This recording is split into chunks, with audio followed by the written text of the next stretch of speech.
"It's a scam," the little girl blurted out right before the millionaire's wedding. Then all the guests start crying minutes after the girl makes a shocking revelation.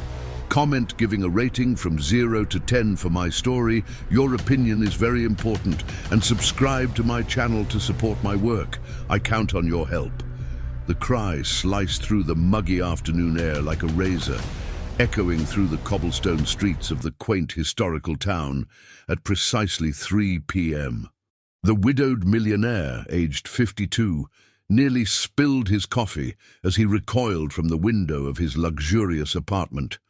It was always at the same time, always with the same desperate intensity. For 3 weeks straight, that sound had been coming from the old colonial house across the street, a faded yellow 2-story structure with peeling blue window frames that sharply contrasted with the sleek modern building where he lived. "Must be a kid's tantrum," he muttered to himself, adjusting his tie before returning to work. As the owner of one of the largest construction firms in the region, he was used to solving complex problems with his assets built through investments in stocks and real estate funds, but he preferred to stay away from other people's dramas, especially after 5 years of living alone since he lost his wife on a rainy night he preferred not to remember. Across the street, inside the colonial house, the 4-year-old girl cowered in the corner of the kitchen, her tender age insufficient to understand why her aunt hated her so much. The 38-year-old woman gripped a metal spoon firmly, which she had heated on the gas stove, her eyes bloodshot from the alcohol fixed on the child who trembled before her.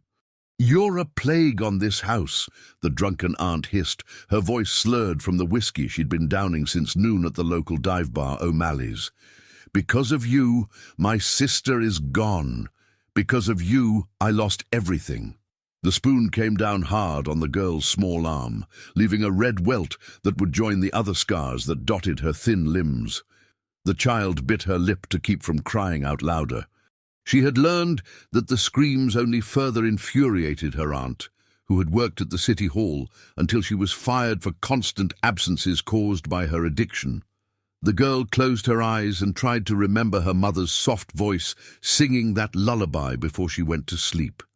It was all that remained of her now, fragments of memories and a melody that insisted on echoing in her mind during the most painful moments. "Stop whining," the aunt grunted, placing the spoon back in the drawer as if it were the most natural gesture in the world. "Go to your room, and I don't want to see you until tomorrow. And if you smudge the walls again with that filthy charcoal, you'll see what real punishment is." The girl ran to the small back room, a stuffy space with an old bed and a cross on the wall.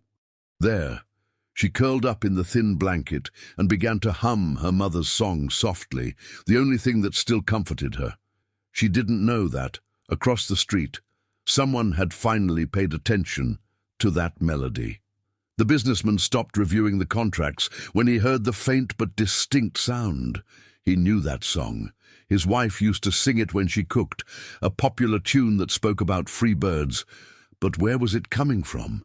He approached the window again, his eyes scanning the facade of the colonial house. One of the back windows was ajar, and from there came that childlike voice, trembling but persistent.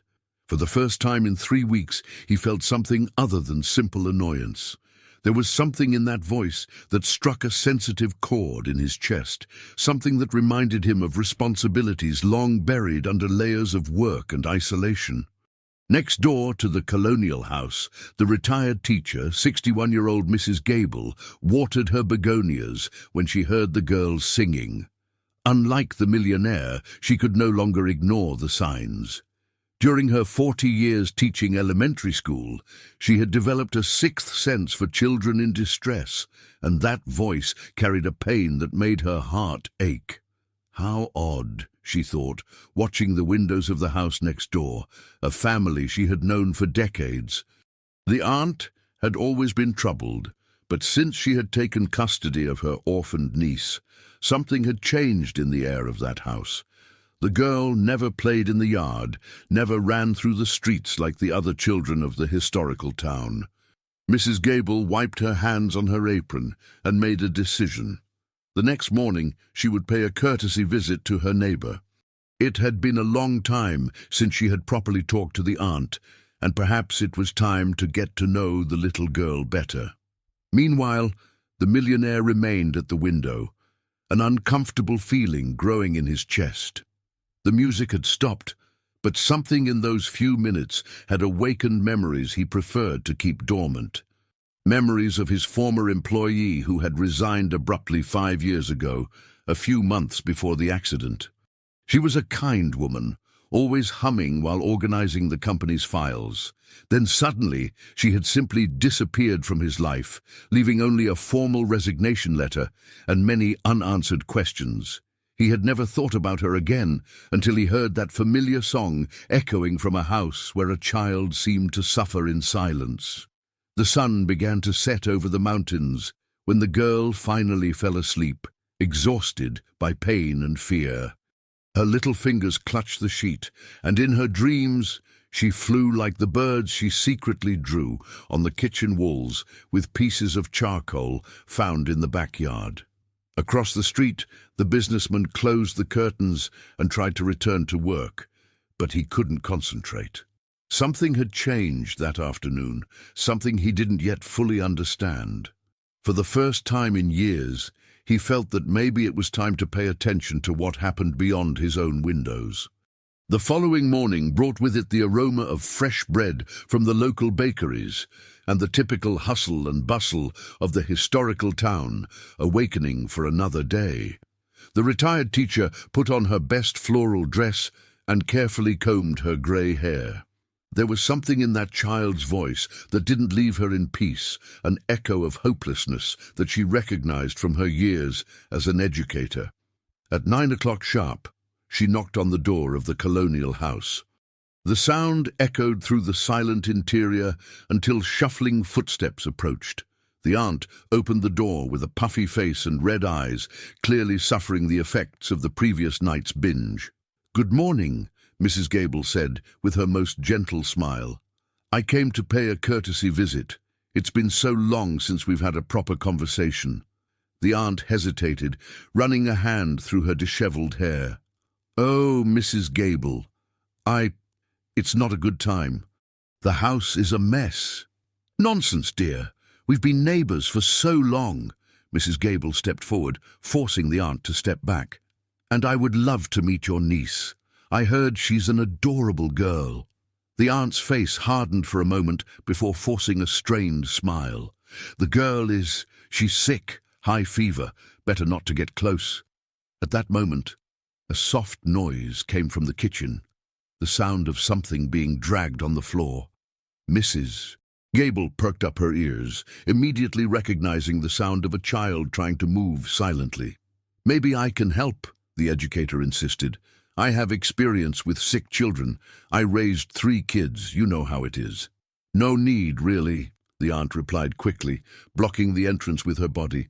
"I already took her to the doctor. It's just the flu. It'll pass soon." Mrs. Gable noticed the woman's nervous hands, the way she avoided eye contact, and especially the strong smell of alcohol that emanated from her even though it was so early. All the signs she had learned to recognize during decades of dealing with troubled families. Across the street, the millionaire watched the scene from his window as he had breakfast.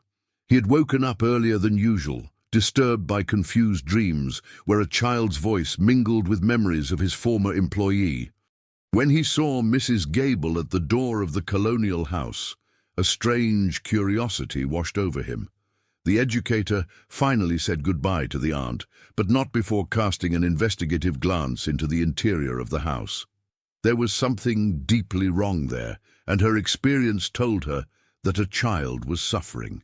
Inside the colonial house, the aunt locked the door forcefully and went to the kitchen, where she found the girl crouched behind the table, trying to hide. The child had tried to reach a glass of water from the sink, but her height didn't allow it, and she had knocked over a chair in the process. "Didn't I tell you to stay in your room?" the aunt snarled, her irritation intensified by the hangover and the unexpected visit. "I was thirsty, Auntie," the girl whispered, her big eyes fixed on the floor. "Thirsty?" The aunt laughed bitterly. "You want water? Then go get it from the backyard. And since you like making so much noise, you can stay out there until I decide you can come in." The girl went out to the small backyard, a space surrounded by high walls and dominated by a single oak tree. There, she sat on the ground and began to draw with a piece of charcoal she had found near the gas stove. It was always birds, small, big, some flying, others perched on imaginary branches. Each stroke represented her dream of freedom, of flying away from that house where pain was her only constant companion. The hours passed slowly. The aunt had locked the back door, leaving the girl in the yard under the harsh midday sun. The child began to feel dizzy, but she knew that knocking on the door would only result in more punishment. So, she began to sing her mother's song softly, the melody being her only source of comfort. It was this melody that reached the millionaire's ears again. This time, he couldn't ignore it. There was something too familiar in that voice, in that specific song. He took his cell phone and, almost without thinking, began to record. He didn't know exactly why, but an instinct told him that he might need that evidence. As he recorded, fragments of memories began to fit together in his mind. His former employee used to hum that same song while she worked. Her, who had been an exemplary employee until she disappeared abruptly. Her, who always spoke fondly about her little daughter, a girl named... "Impossible," the businessman murmured, the cell phone trembling in his hands. His former employee's daughter was named that. The realization hit him like a punch to the stomach. The child, suffering in the house across the street, was the daughter of his former employee, the kind woman who had worked for him for 3 years before simply disappearing. How had he not made that connection before? The millionaire put away his cell phone and began to pace back and forth in his apartment. He vaguely remembered his former employee mentioning family problems, a sister she didn't get along with, financial difficulties. But he was so absorbed in his own problems at the time, the growing conflicts with his wife, the problems at the company, that he hadn't paid proper attention. Now, 5 years later, his former employee's daughter was across the street, and from the sounds coming from that house, she wasn't in a good situation. The guilt he carried for the loss of his wife multiplied, now including the regret for not having helped when she clearly needed it. At 3 o'clock in the afternoon, punctually, the screams started again. This time the businessman didn't turn away from the window. He watched with growing horror as, through the kitchen window of the colonial house, he saw a female silhouette moving aggressively. He took his cell phone again and began to record, this time with more determination. What he saw through the cell phone screen made him nauseous. The aunt was holding something in her hands. It seemed to be a kitchen utensil, and gesticulating violently in the direction of a small figure that he could barely distinguish. The girl's screams echoed through the afternoon, and this time the millionaire couldn't pretend they were just childish tantrums. When the silence returned, he remained at the window for a few more minutes, his heart pounding in his chest. He had just witnessed something that would change everything. His fortune, accumulated through years of investing in assets and applications, seemed insignificant in the face of that brutal reality happening a few feet away. The question now was, what would he do with this information? That night, the girl slept on the ground in the backyard, where the aunt had left her as punishment for making too much noise during the afternoon. The child curled up in her own t-shirt and looked at the stars through the branches of the oak tree. In her 4-year-old mind, she made a silent wish to her mother, wherever she was, that someone, anyone, would take her out of that place of pain. Across the street, the millionaire couldn't sleep, tormented by the certainty that he needed to act, but paralyzed by the same emotional inertia that had consumed him since he lost his wife. 3 days had passed since the millionaire discovered the child's identity, and guilt consumed him like a slow fire. During those days, he had systematically documented the episodes of violence, always at 3 in the afternoon, always with the same methodical brutality. His collection of videos and audios grew, but his courage to act remained paralyzed by the same cowardice that had haunted him since the night he lost his wife. On that Thursday morning, the retired teacher made a decision that would change the course of everything. She had spent the entire night awake, tormented by the certainty that a child was suffering a few feet from her house. Her 4 decades as an educator had taught her to recognize the signs, and all of them were present in the neighboring colonial house. She decided to approach the situation differently. Instead of attempting a new direct visit to the aunt, she opted for a more subtle strategy. At 7 in the morning, she positioned herself in the side yard of her house, the place where she had the best view of the backyard of the colonial house. What she saw horrified her. The girl was sitting under the oak tree, completely alone, wearing only a torn t-shirt and panties. Her small arms were marked by obvious burns, some still red and inflamed. The child was drawing in the ground with a piece of charcoal, creating shapes that the teacher recognized as birds. "My God," the educator whispered, her hands trembling as she held the fence that separated the yards. It was worse than she imagined. Much worse. The girl looked up and saw the lady watching her. For a moment, the two stared at each other in silence. Then, to Mrs. Gable's surprise, the child smiled, a weak but genuine smile, and waved shyly. "Hi, Grandma," the girl said in her tiny voice, using the affectionate term she gave to all elderly women. "Hi, sweetie," Mrs. Gable responded, struggling to keep her voice steady. "Are you okay?" The girl glanced quickly at the windows of the house before answering. "Yes, I'm fine. I'm just drawing birdies." "That's nice. Do you like birds?" "I like them a lot. They can fly wherever they want," the child replied, her big eyes shining with a sadness that broke the educator's heart. At that moment, the aunt's harsh voice echoed from inside the house. "Where are you, girl?" The terror that instantly took over the child's face said everything Mrs. Gable needed to know.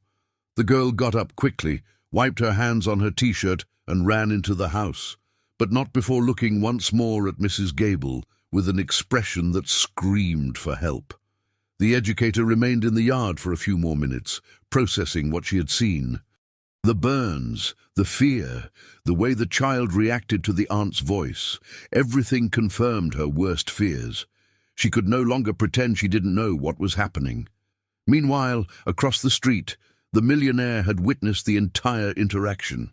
Through his window he could see the yard partially, and the sight of the marks on the girl's arms made him sick.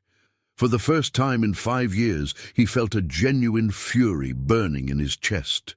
His former employee had trusted him in some way. Even if indirectly, even if he didn't know it at the time, she had left her daughter in the care of a family that lived in the same town, where he lived with his fortune, built through profits and dividends. And now that child was being tortured while he watched from his comfortable window, paralyzed by his own cowardice. At 11 in the morning, Mrs. Gable made a courageous decision. She put on her best business attire, took a tray with homemade cookies she had prepared as a pretext, and headed to the colonial house again. This time, she wouldn't take no for an answer. The aunt answered the door reluctantly, clearly annoyed by the neighbor's insistence.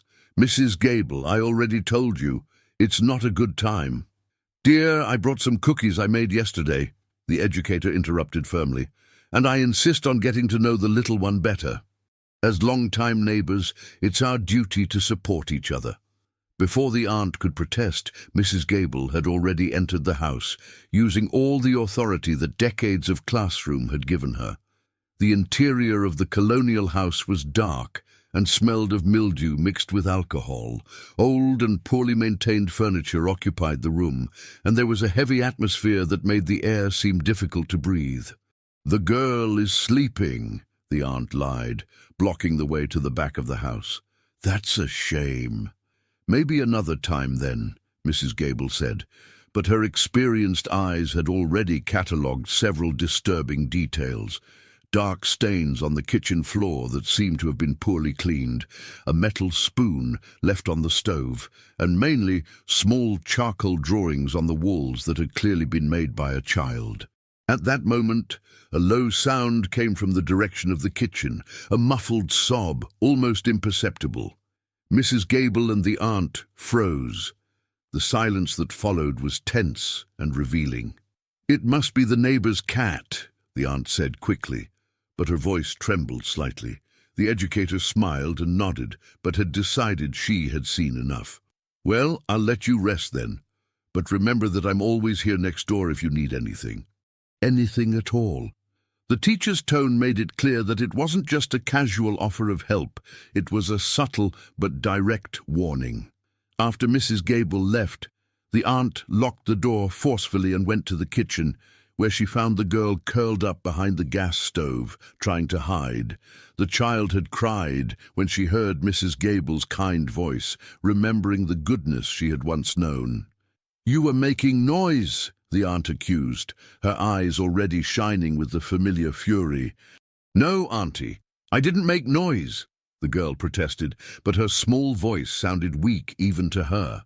The aunt took the metal spoon that was on the stove and put it directly into the flame. The girl recognized the ritual and began to tremble. She knew what was coming next. "You want to get attention, don't you?" the aunt hissed as the spoon heated up. "You want the neighbors to come here asking questions? Do you think I don't know how to take care of you?" Across the street, the millionaire had positioned his cell phone at the window and was recording again. This time he managed to capture not only the sounds, but also partial images through the kitchen window. What he saw made him make a decision that would change everything. He could no longer be just a silent observer. His former employee had been a good person, a dedicated employee who always talked about her daughter with love. That child was his responsibility now, whether he wanted it or not. While the girl suffered another episode of systematic torture, the businessman made a call he hadn't made in months. He called his personal lawyer and old college friend, Bruce. "Bruce, I need your help with a delicate situation," he said, watching through the window as the child's screams echoed through the afternoon. "It's about a child, and I think it could be a matter of life or—" He stopped, unable to complete the sentence.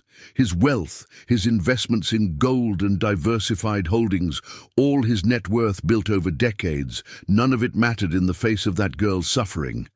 That night, after the aunt fell asleep drunk on the living room couch, the girl managed to slip silently into the backyard. Her new burns stung, but the physical pain was less than the pain in her heart. She sat under the oak tree and looked at the stars, humming her mother's song softly. What she didn't know was that, for the first time in months, someone was truly paying attention to her suffering. And that, in the next few days, her life would change in ways she couldn't even imagine. The lawyer arrived at the millionaire's apartment on Friday morning with a grave expression on his face. The two men had been colleagues at the university almost 3 decades ago, and Bruce knew well the emotional isolation that his friend had built after the loss of his wife. Therefore, the urgent phone call the night before had surprised him so much. "I need you to tell me exactly what's going on," Bruce said, sitting down in the apartment's spacious living room. "You talked about a child in danger, but I need details." The businessman poured coffee and positioned himself near the window, the place that had become his obsession in recent days. "The girl who lives in the house across the street is the daughter of a former employee of mine. She's being mistreated by the aunt who takes care of her." "Mistreated how?" Bruce asked, taking a notepad out of his briefcase. "Burns. Daily screams. Neglect." The millionaire paused, struggling with the words. "I have recordings, Bruce, evidence of what's happening." Bruce was silent for a moment, processing the information. "This is very serious. If you have evidence of child abuse, you need to contact the appropriate authorities immediately." "I know," the businessman replied, running his hands over his face, "but there's something more. My former employee worked for me for 3 years. She left abruptly in 2019, a few months before the accident. I never understood why, but now you feel responsible, Bruce completed, understanding the emotional complexity of the situation. The millionaire nodded. If I had paid more attention at the time, maybe I could have helped. Maybe she wouldn't have needed to leave her daughter with that woman. At that moment, the familiar sound of screams echoed from the house across the street, even though it was only 9 in the morning. Both men turned to the window, and Bruce could see the expression of anguish on his friend's face. "This happens every day?" he asked, horrified. "At 3 in the afternoon, religiously, but sometimes also at other times," the businessman replied, picking up his cell phone. "Do you want to see the recordings?" Bruce watched the videos in growing silence, his face paling with each scene. As a lawyer specializing in family law, he had seen many cases of child abuse, but something in the systematization of that violence disturbed him deeply. "We can't wait any longer. I need you to give me all those recordings today. I'm going to contact Child Protective Services and the district attorney. That child needs to be removed from that house immediately." While the two men planned the intervention, across the street, the girl was living another day of terror. The aunt had woken up with a particularly severe hangover and discovered that there was no more alcohol in the house. Her irritation multiplied when she found new drawings of birds that the child had made on the kitchen wall during the night. "How many times do I have to tell you not to smudge the walls?" the aunt screamed, holding the girl by the arm hard enough to leave marks. "You're a plague, a curse on this house." The child tried to explain, to say that she had dreamed about her mother and that the drawings made her feel less alone, but the words were lost in sobs. At 4 years old, she still didn't fully understand why her aunt hated her so much, why each day brought new pain. It was at that moment that the retired teacher appeared at the front door, accompanied by a younger woman whom she introduced as her niece, a social worker. Mrs. Gable had spent the entire night thinking about the conversation with the girl in the backyard, about the marks she had seen on the child's arms. "I came to introduce my niece," Mrs. Gable said firmly when the aunt answered the door. "She works with children and would very much like to meet the little one." The aunt tried to refuse, but the social worker had already shown her ID and explained that she was there for a routine check based on reports from concerned neighbors. It was no longer possible to avoid. When they entered the house and found the girl hiding behind the kitchen table, with visible marks on her arms and clearly terrified, the social worker immediately activated the emergency protocols. In a matter of hours, a coordinated operation was being set up. Across the street, the millionaire watched everything through his window, his heart pounding in his chest. Bruce was by his side, both witnessing the moment that would change the girl's life forever. "You did the right thing," Bruce said, placing his hand on his friend's shoulder. "I hope it's not too late," the businessman replied, his eyes fixed on the team approaching the colonial house. When they removed the girl from the house, she was holding Mrs. Gable's hand firmly, her steps small and hesitant as she crossed the door that had been her prison for so many months. Her big eyes scanned the streets as if she was seeing the world for the first time. "Where are we going, Grandma?" the child asked, using the affectionate term again. "To a safe place, my dear," the educator replied, gently squeezing the girl's little hand. "A place where no one will hurt you anymore." But the most surprising twist was yet to come.